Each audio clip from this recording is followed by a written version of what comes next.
पहला सवाल है, आकृति पूर्ण करा यानी खाका मुकम्मल कीजिए।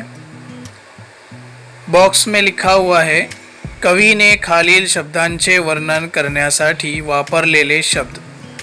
इसका मतलब है शायर ने मंदरजा झैल लफ्ज़ों के खुलासे के लिए कौन से लफ्ज़ इस्तेमाल किया है।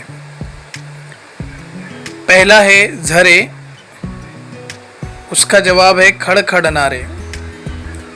गवत झुड़झुड़नारे, तुरे लवलवणारे, पाखरे भिरभिरती। प्रश्न क्रमांक 2 है, खालील मानवी कृती करणारे कवितेतील घटक कोणते ते लिहा। इसका मतलब है मंदरजा झैल में इंसानी अमल करने वाले नज़म में जुज़ कौन से हैं वो लिखो।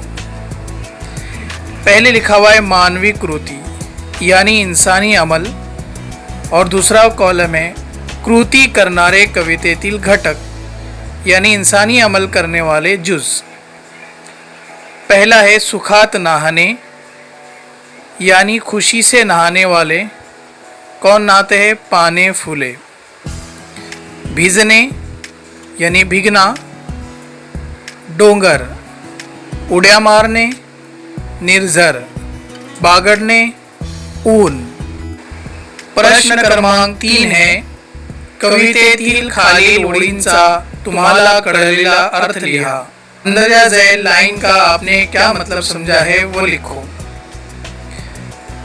नवी लकाकी झाडावरती, नई चमक दरख्तों पर। इस लाइन से आपने क्या समझा है वो लिखना है।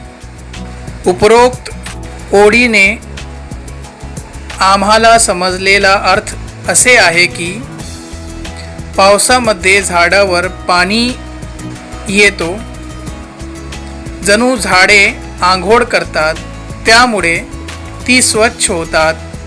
पावसामध्ये नहालेली झाडे टवटवीत होतात, म्हणून असे वाटते की झाडावर नवी लकाकी आलेली आहे। प्रश्न क्रमांक आ, हिरव्या रानी ऊन बागड़े। हरे भरे जंगल में धूप नाचती है, इससे हमने क्या समझा है मैं शॉर्ट में फिर से बता देता हूँ इसका जवाब। उपरोक्त ओळीचा अर्थ आम्हाला असे समजले की पावसात सर्व राने हिरवे होतात आणि हिरव्या रानी ऊन चमकते, म्हणून कवितेत हिरव्या रानी ऊन बागडे सांगलेले आहे। प्रश्न क्रमांक 4, तुमच्या शब्दात लिहा यानी तुम्हारे अल्फाजों में लिखो। कवीने कवितेत वर्णन केलेले दृश्य तुमच्या शब्दात लिहा। शायर ने नज़म में जिन नज़ारों का खुलासा किया है उनको अपने अल्फाजों में लिखो। अब उत्तर, कवी दृश्यांचा वर्णन करताना सांगतो की पाऊस पडल्यानंतर सगळीकडे पाणीच पाणी होते, झरे खळखळ वाहतात, गवत झुडझुडते व त्याचे तुरे लवलवतात। पाऊस पडल्यावर झाडांना वेगळी नवीन लकाकी येते, पाने फुले मजेत फुलतात व सगळीकडे पाखरे भिरभिरतात आणि आपल्या पंखावरती पाऊस वारा झेलत जातात। अशा प्रकारे कवीने दृश्यांचा वर्णन केलेला आहे।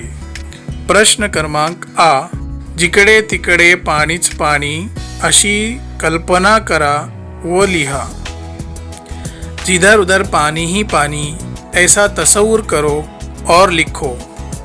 उत्तर, जेव्हा मी ही कल्पना करतो की जिकडे तिकडे पाणीच पाणी आहे, मला खूप खूप मजा येते।